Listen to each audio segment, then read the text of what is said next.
Hello everyone, welcome to Expert Talk. My name is Chiranjeev Nayak and I welcome to all of you at Fun and Only Byju's Exam Prep. So Expert Talk एक ऐसा show जहाँ पे हम आपको आपके favourite faculty से मिलाने वाले हैं, जहाँ पे वो आपको अपने एक्सपीरियंस के बारे में बताएंगे कि किस तरीके से मैम की जो जर्नी रही है, मैम जो यहाँ तक है आज आप सभी के लिए एक इंस्पिरेशन बनी हुई है। तो यहाँ तक का सफ़र किस तरीके से मैम तय की है, वो सारी चीज़ें आज हम लोग डिस्कस करने वाले हैं।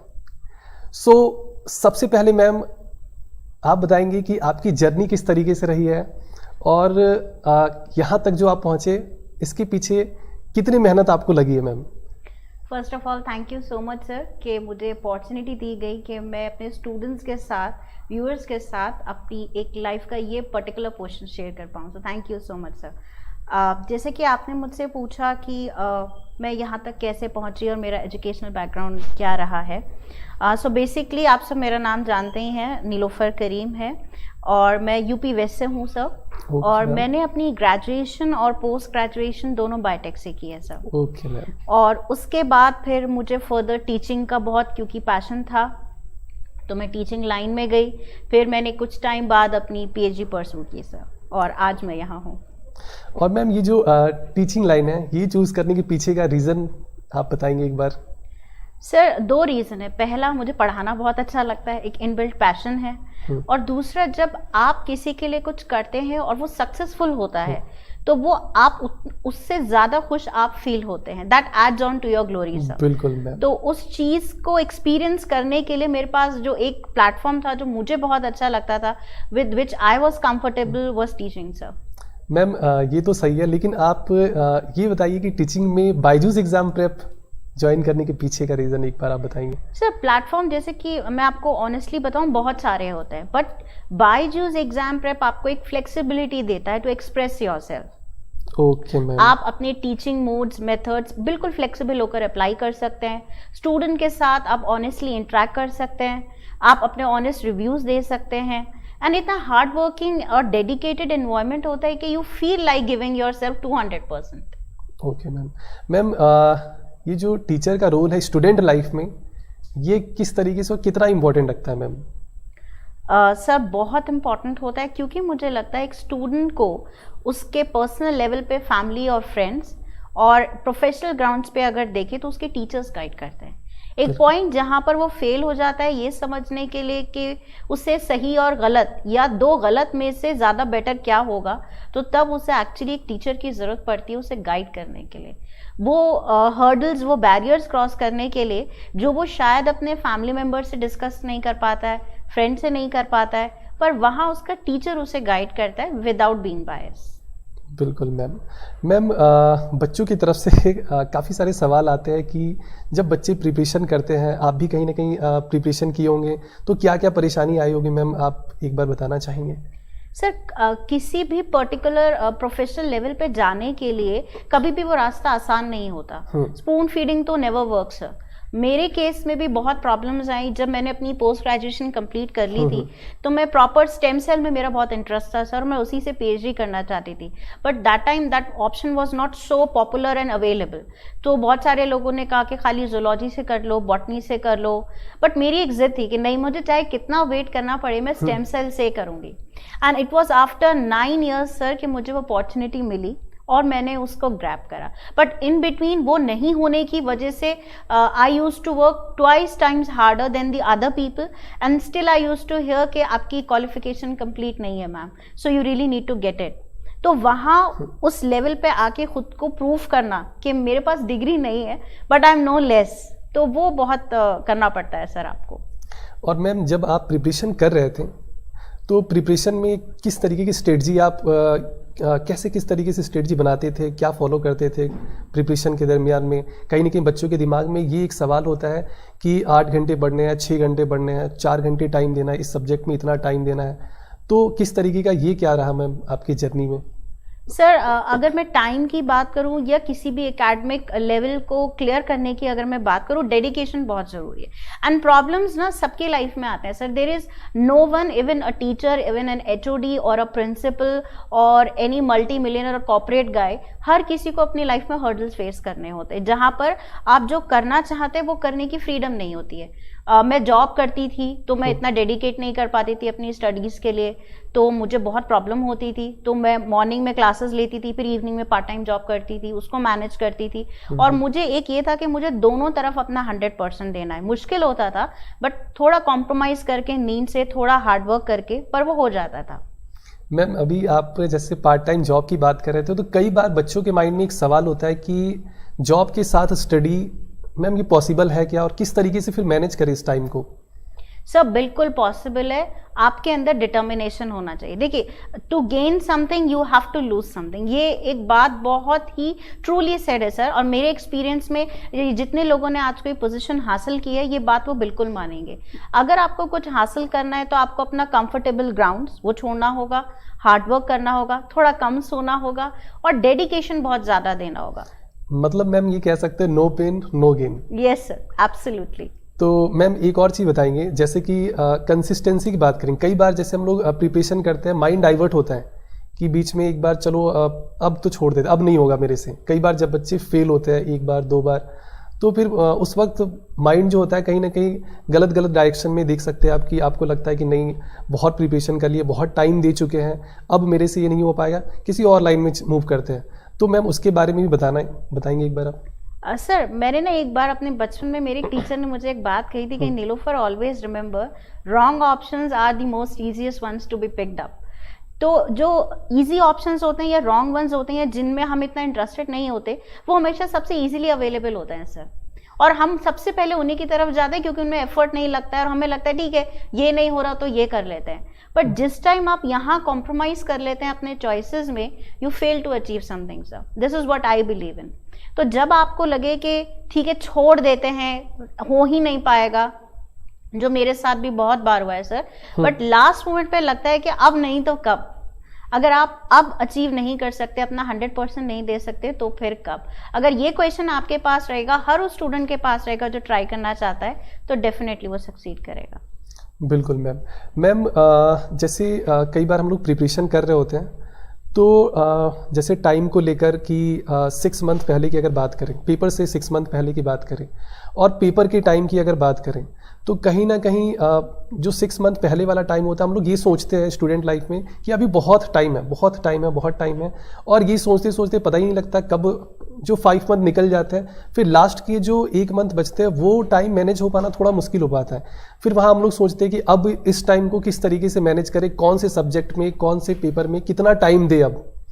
तो ये चीज़ मैम एक बार आप बताएंगे कि किस तरीके से, जैसे अभी कुछ बच्चों के पास अभी टाइम है, काफ़ी टाइम है, 3-4 महीने का टाइम है, लेकिन वो ये सोचते हैं कि चलो अभी बहुत टाइम है, आराम से 1-2 महीने बचेंगे, क्रैश कोर्स कर लेंगे, ये कर लेंगे, वो कर लेंगे। तो मैम एक बार आप ये बताएंगे कि किस तरीके से आप 6 मंथ हो या फिर आपके पास 2 मंथ हो, कैसे प्रिपरेशन आप करेंगे? अगर आपके पास 2 मंथ टाइम हो या फिर 6 मंथ हो, कैसे उस टाइम को मैनेज करेंगे, और प्रिपरेशन के लिए क्या सोचकर चलना पड़ेगा पहले से ही आपको मैम? सर एक हार्डकोर ट्रूथ ये है कि अगर आपको CSI या नेट क्लियर करना है, then 6 months is the minimum time जो इनपुट रिक्वायर्ड है कि आपको देना ही देना होगा किसी भी स्टूडेंट को प्रिपरेशन करने के लिए या सक्सीड होने के लिए। अगर उतना भी टाइम आप नहीं दे पा रहे, से सपोज सिर्फ 3 या 2 मंथ्स है, तो भी वो वर्कआउट नहीं करेगा, बिकॉज आपको इंटेंस प्रैक्टिस और रिविजन की जरूरत होती है। बहुत सारे स्टूडेंट सोचते हैं अरे बस एक बार पढ़ लेंगे हो जाएगा, MSc में तो पढ़ा है ही। बट अगर आप प्रीवियस ईयर क्वेश्चन पेपर से सब कुछ देखेंगे तो इन डेप्थ एनालिसिस होता है सर। तो उसमें सिर्फ एक बार पढ़ के आप कभी भी क्वालिफाई नहीं कर सकते। Revision again and again revise करना is the best strategy and attempting the question papers. Ma'am जब आप स्टडी कर रहे थे तो क्या आवर्स मायने रखते हैं? सर बहुत मायने रखते हैं। मैं MSc की क्लास अटेंड करती थी और तब मैं CSIR नेट के लिए एनरोल हुई थी सर, कोचिंग उस पे, और मैं 9 to 6 अपनी क्लासेस देती थी, 2 घंटा रेस्ट करती थी, और फिर 8 to 12 सर मैं पूरे वो 4 घंटे ऑनलाइन क्लासेस सुनती थी, उसके नोट्स या मार्कडाउन करती थी, उसमें अगले दिन क्लास में जो पढ़ना होता था वो प्रिपेयर करती थी। तो मुझे ये करने में 12-1 आराम से बच जाता था सर, और फिर मैं सोती थी और अगले दिन फिर वही साइकिल। तो मैम आवर्स के साथ आउटपुट को भी ध्यान रखना है मैम? डेफिनेटली सर, सिर्फ ज़्यादा मतलब मैं इस बात पे बिलीव करती हूँ कि सिर्फ ज़्यादा देर बैठने से, स्क्रीन के आगे या पढ़ने से कुछ नहीं होता. व्हाट मैटर्स इज आप कितना एब्जॉर्ब कर रहे हैं. हो सकता है आप 15 मिनट में उतना पढ़ पा रहे हैं जो 1 घंटा एक स्टूडेंट में पढ़ सकता है. सो व्हाट मैटर्स इज आपने कितना एब्जॉर्ब करा है. तो मैम आपका सब्जेक्ट लाइफ साइंस था मैम, तो एक बार आप लाइफ साइंस प्रिपरेशन के बारे में थोड़ा बताना चाहेंगे कि कैसे लाइफ साइंस की प्रिपरेशन करें, खास करके उन स्टूडेंट के लिए जो अभी अभी प्रिपरेशन करना स्टार्ट किया है, जो बिल्कुल न्यूली स्टूडेंट है मैम. अपने प्लेटफॉर्म पे बहुत सारे ऐसे बच्चे हैं जो अभी अभी प्रिपरेशन करना स्टार्ट किया है. क्या स्ट्रेटजी होनी चाहिए मैम लाइफ साइंस को लेकर? सर मैं यही बोलना चाहूँगी, स्टूडेंट्स अगर आपको CSI या नेट क्लियर करना है देन 2 चीज़ें हमेशा ठान लीजिए. पहला, आपको करना है, ये बात आपके दिल में बिल्कुल फिक्स होनी चाहिए, माइंड एंड हार्ट दोनों में. कोई बैकआउट ऑप्शन रखना ही नहीं है. दूसरा, एक आपके पास स्ट्रैटेजी होनी चाहिए, जैसा कि हम सब आपको हमेशा बोलते हैं, because a smarter move is much more required than a laborious move, right. So आपको स्मार्टली मूव करना है, चीज़ों को अटेम्प्ट करना है. अपने स्ट्रॉन्ग और वीकर एरियाज को हमेशा सेपरेट रखिए. पहले स्ट्रॉन्गर एरियाज को अटेम्प्ट करिए, that will boost your motivation, and फिर अपने वीकर एरियाज के साथ डील करिए. That will definitely help you out. एक सवाल और मैम, ये भी होता है कि क्या फर्स्ट अटेम्प्ट, बच्चों के माइंड में ये होता है मैम, अक्सर होता है कि क्या फर्स्ट अटेम्प्ट में क्वालिफाई हो सकता है या नहीं हो सकता है, या फिर 2-3 अटेम्प्ट चाहिए. तो फर्स्ट अटेम्प्ट के बारे में एक बार मैम बताएंगे कि पॉसिबल है मैम ये? सर बिल्कुल पॉसिबल है. न्यूटन ने फर्स्ट अटेम्प्ट में ही देखा था कि ग्रेविटी डिस्कवर करी थी, उन्हें ज़्यादा टाइम नहीं लगा था सर. तो अगर आपके brains they are all open, the windows of your brain are open sir, and you are ready to absorb whatever is given to you with your hard work and dedication, आप बिल्कुल कर सकते हैं. But यहाँ पर मैं एक दूसरी बात भी कहूँगी सर, कि जो स्टूडेंट्स नहीं कर पाते हैं उनका बहुत ज़्यादा मोरल डाउन हो जाता है. अरे हम तो कर ही नहीं पाए, इतना हार्ड वर्क करा. Then I would really like to say them कि जो गिरता है और फिर उठता है वो और ज्यादा स्ट्रांग बन जाता है. बिल्कुल सही कह रहे हैं. तो इस बात से तो बिल्कुल नहीं रुकना चाहिए कि हमारा पहली बार में नहीं हुआ. अब कुंभ का मेला तो है नहीं सर कि दोबारा नहीं भरेगा, हर बार भरता है. आपको लाइफ हर बार ऑप्शन देती है कि आप ज्यादा हार्ड वर्क करिए, अपनी गलती को एनालाइज करके उसे एलिमिनेट करिए और दोबारा स्ट्राइक करिए. मैम एक और सवाल मेरा है लाइफ साइंस सब्जेक्ट से कि टोटल कितने यूनिट है मैम लाइफ साइंस में, और कौन से यूनिट को करना सही है, कौन से यूनिट को छोड़ना सही है, या फिर सारे यूनिट को लेकर चले, या फिर अगर कि कुछ ऐसे यूनिट होते हैं जिनको साइड में आप रख सकते हैं ऑप्शनल के तौर पे कि चलो अगर टाइम है तो आप इसको कर सकते हैं, अदरवाइज आप मेन जो यूनिट है आप उसको करके आप प्रिपरेशन आगे कर सकते हो अगर आपके पास टाइम कम है. सर CSI लाइफ साइंसेज में अगर आप देखेंगे 13 यूनिट्स हैं. Okay ma'am. तो ऑनेस्टली स्पीकिंग कोई भी स्टूडेंट पूरी की पूरी 13 यूनिट्स नहीं कर सकता है sir. That is like next to, क्योंकि आपको उतनी याद नहीं रहेगी, विच इज वेरी नेचुरल. तो इसलिए मैं हमेशा अपने स्टूडेंट्स को बोलती हूँ कि आप डिवाइड कर दीजिए उसको 7+4 में. जो 7 यूनिट्स हैं वो आपकी बिल्कुल स्ट्रांग होनी चाहिए, उस पर आपका हाई कमांड होना चाहिए, इन डेप्थ एनालिसिस क्लियर होना चाहिए. रिमेनिंग ये 4 या 3 को आप जस्ट टच कर सकते हैं, उसे भी पूरा मत छोड़िए, बट हाँ डेफिनेशंस या इंपॉर्टेंट चीज़ों को आप डेफिनेटली टच कर सकते हैं. एक और सवाल है मैम, अगर CSI या नेट प्रिपरेशन कर रहा है, लाइफ साइंस हमारा सब्जेक्ट है मैम, तो क्या क्या ऑप्शन है मैम हमारे पास आगे? सर ऑप्शंस ही ऑप्शंस हैं. जैसे जितने ज़्यादा गार्डन में फ्लावर्स नहीं होते उतने ज़्यादा ऑप्शंस हैं. आप एकेडमिक्स में जा सकते हैं सर, आप रिसर्च में जा सकते हैं, आप इंडस्ट्रियल एरिया को ज्वाइन कर सकते हैं, मोरओवर आप कॉर्पोरेट में भी जा सकते हैं सर. मैम CSI या नेट की प्रिपरेशन में क्या पैरेलल में किसी और भी पेपर की प्रिपरेशन कर सकते हैं, जैसे कुछ मिलता जुलता सिलेबस से? जैसे कई बार क्या होता है, हम लोग जब फॉर्म फिल कर रहे होते हैं तो ये सोचते हैं कि चलो सेम सिलेबस पे ये भी अगर आपका कहीं ना कहीं कवर हो जा रहा है तो ये भी पेपर दे देते हैं. तो क्या CSI या नेट लाइफ साइंस की अगर बात करेंगे, सेम सिलेबस पे और भी पेपर होते हैं मैम, उसके बारे में कुछ बताना चाहेंगे? सर बिल्कुल कर सकते हैं, क्योंकि CSIR का जो सिलेबस है अगर आप देखेंगे समवेयर अराउंड 70 to 80% बाकी सारे सिलेबस के साथ कोइंसाइड करता है. मैम नेक्स्ट जो सवाल है मेरा, JRF के बारे में थोड़ा सा बताना चाहेंगे? JRF जो है सर बहुत ज़्यादा ज़रूरी है, और आपने बहुत इंपॉर्टेंट क्वेश्चन पूछा है. ये जितने भी स्टूडेंट्स PhD करना चाहते हैं और वो बोलते हैं मैम हमें PhD करना है, so my personal advice to you is without fellowship never proceed for a PhD student, because PhD is something it takes a part of your life and time and effort. 9 to 6 या 7 जब आप lab में होते हैं तो आप कहीं और कुछ कर नहीं सकते हैं, और एक पर्टिकुलर पॉइंट पे आके आपको लगता है every normal student would feel कि अब इतने बड़े हो गए हैं तो पेरेंट्स से असिस्टेंट कैसे लें असिस्टेंस, राइट? तो आप जॉब नहीं कर सकते और असिस्टेंस लेना अच्छा नहीं लगता है, सो इन दैट केस वो जो फेलोशिप होती है it really keeps you on going और आपको एक डुअल एफर्ट से बचाती है, so it is very very important. Ma'am थोड़ा सा JRF और लेक्चरशिप दोनों के बारे में मैम, कि अगर लेक्चरशिप क्वालिफाई होता है तो आगे क्या करना है, JRF क्वालिफाई होता है आगे का क्या प्रोसेस होगा मैम फिर?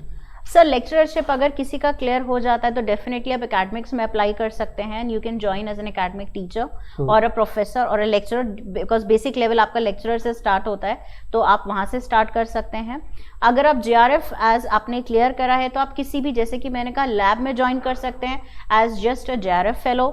और आजकल तो अगर आप देखेंगे सर रेप्यूटेड यूनिवर्सिटीज़ जो हैं they have made it a rule कि 6 मंथ्स बाद वो JRF कैंडिडेट PhD में एनरोल होता ही होता है।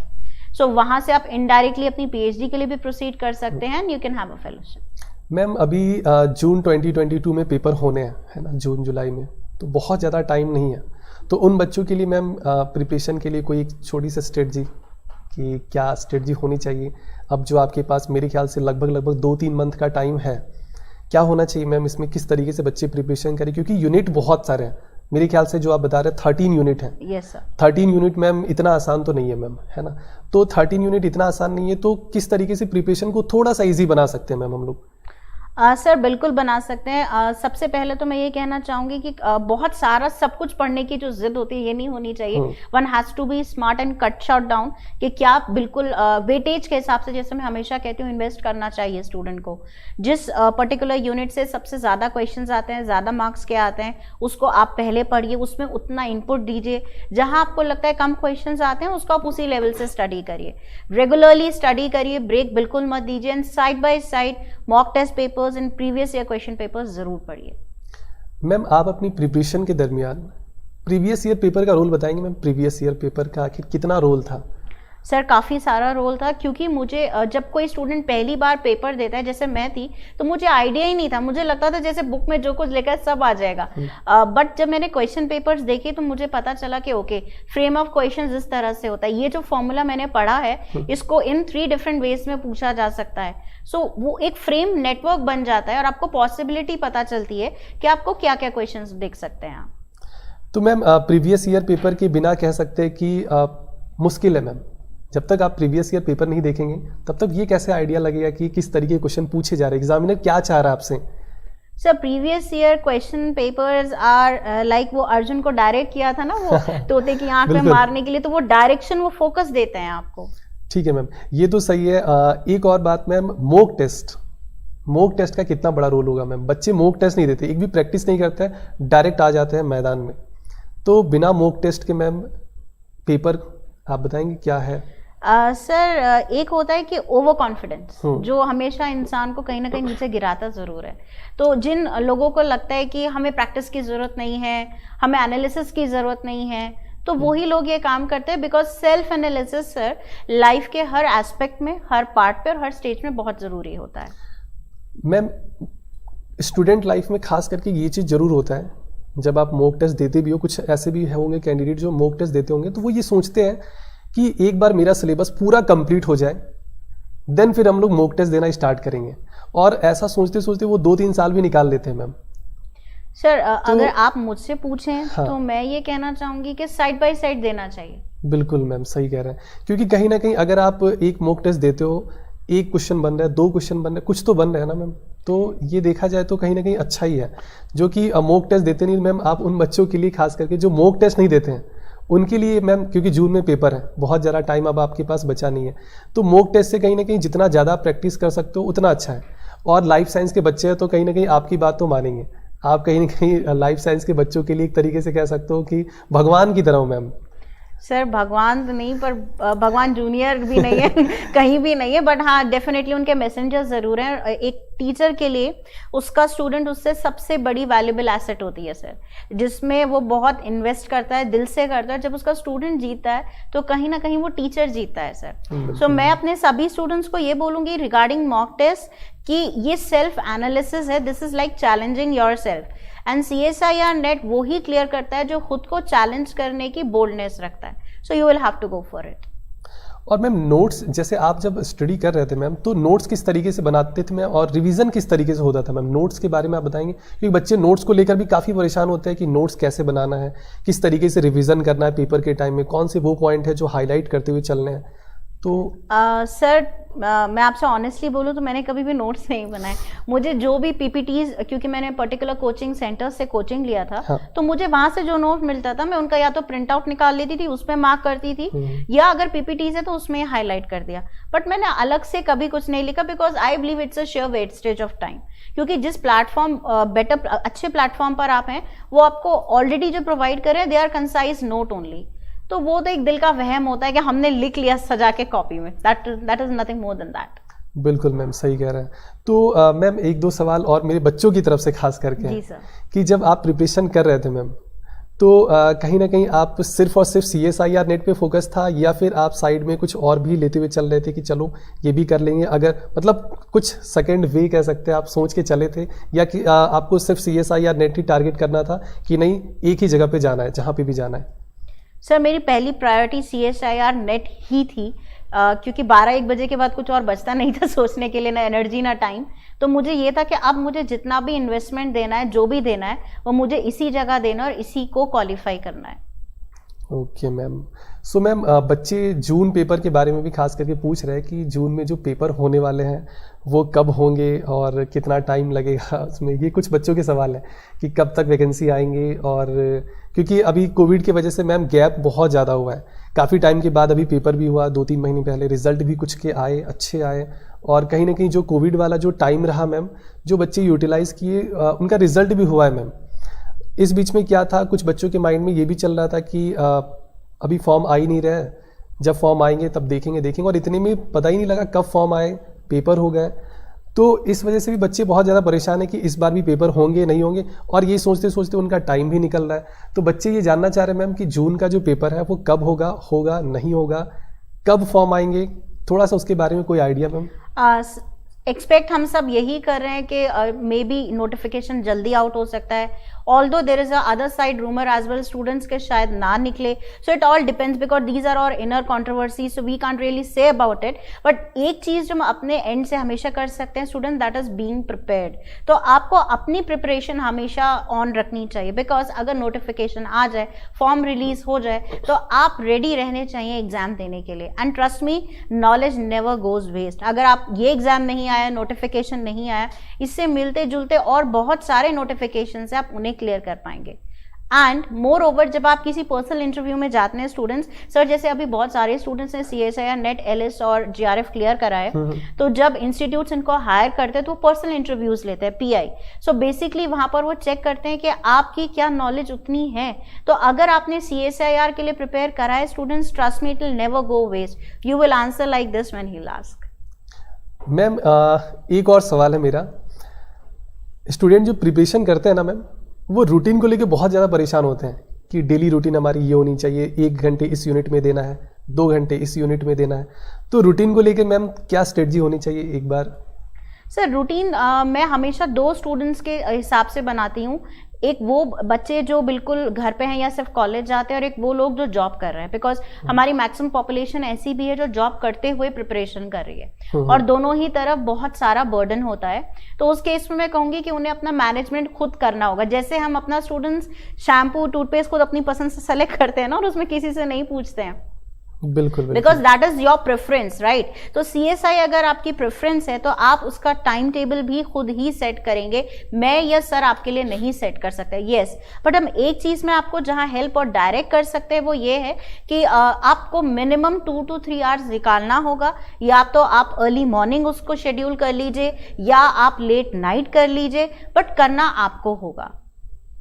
मैम जैसा कि आपको पता है आप लाइफ साइंस लेते हो, बच्चे की क्लास है ना, तो कुछ प्रिपरेशन मैम आप भी करते हो क्लास से पहले, उसके बारे में मैं बताना चाहेंगे, क्योंकि बच्चे भी सोचते होंगे कि मैम आज क्या करके आई है, हम लोग के लिए कुछ खास क्या प्रिपरेशन करके आई। कहीं ना कहीं हम लोग भी हर एक क्लास के लिए बहुत ज़्यादा मेहनत होती है, और एक ही क्लास में प्रीवियस ईयर के क्वेश्चन लाना, कंसेप्ट अच्छे अच्छे एग्जाम्पल ढूंढना बच्चों के लिए।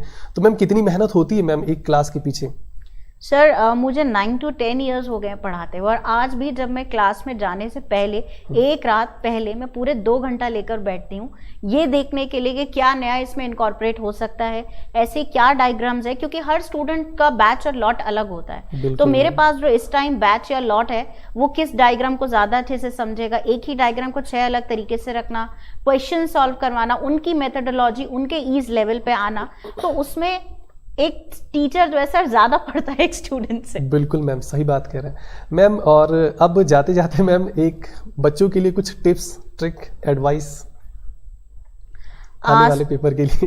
बिल्कुल सर, स्टूडेंट्स मेरी आप सबसे एक यही एडवाइस, रिक्वेस्ट समझ लीजिए, टिप्स समझ लीजिए, जो भी आपको सही लगे, अपना डिटर्मिनेशन लेवल कभी डाउन मत होने दीजिएगा। लाइफ में अप एंड डाउन आज नहीं, अभी नहीं, हर बार आएंगे। तो मैं ऐसा नहीं बोलूंगी कि बस आज कर लो फिर कभी नहीं आएंगे, वो झूठ होगा, और मैं झूठ नहीं बोलती हूँ कभी अपने स्टूडेंट से। प्रॉब्लम्स हमेशा रहेंगी, हर्डल्स हमेशा रहेंगे, बट आप विनर तभी हैं अगर आप उस सबको क्रॉस करके वहां तक पहुंचे। आज मैं यहाँ आपके पास, यहाँ इस पोडियम, इस प्लेटफॉर्म पर हूँ क्योंकि मैं स्ट्रांगली डिटरमाइन थी कि मुझे वहां तक जाना है। तो आपको वो डिटर्मिनेशन नहीं छोड़ना है, हार्ड वर्क करना है, एंड जो भी आपकी स्ट्रैटेजीज, टिप्स आपके टीचर्स आपके साथ शेयर कर रहे हैं उसे सीरियसली लीजिए और एक बार फॉलो करके देखिए। ट्रस्ट मी, फायदा नहीं होगा तो नुकसान भी नहीं होने देंगे। मतलब मैम ये कह सकते हैं कि हार कर भी काफ़ी कुछ सीखा जा सकता है मैम। बिल्कुल सर। तो इसी के साथ इस शो को अब हम लोग समाप्त करते हैं, और आगे भी इसी तरीके के कुछ शो आपके लिए लाते रहेंगे। उम्मीद है काफ़ी कुछ सीखने को मिला होगा नीलोफर मैम के साथ। नीलोफर मैम के एक्सपीरियंस को आप लोग जाने होंगे कि क्या और किस तरीके से, कितनी मेहनत नीलोफर मैम ने करी है यहाँ तक पहुँचने के लिए। ऐसा लगता है कि एक क्लास बहुत आसानी से हम लोग ले लेते हैं, लेकिन उसके पीछे सालों सालों की मेहनत होती है, सालों भर की मेहनत होती है। अच्छे अच्छे एग्जाम्पल ढूंढना, सोचना, प्रीवियस ईयर के क्वेश्चन, बहुत ज़्यादा मेहनत होती है एक एक क्लास के पीछे। तो इसी के साथ अब हम लोग सेशन को समाप्त करते हैं। मिलेंगे हम लोग नेक्स्ट सेशन में कुछ और अच्छे एक्सपर्ट और अच्छी अच्छी बातों के साथ, कुछ और अच्छी जानकारी आपको देंगे। तब तक के लिए थैंक यू।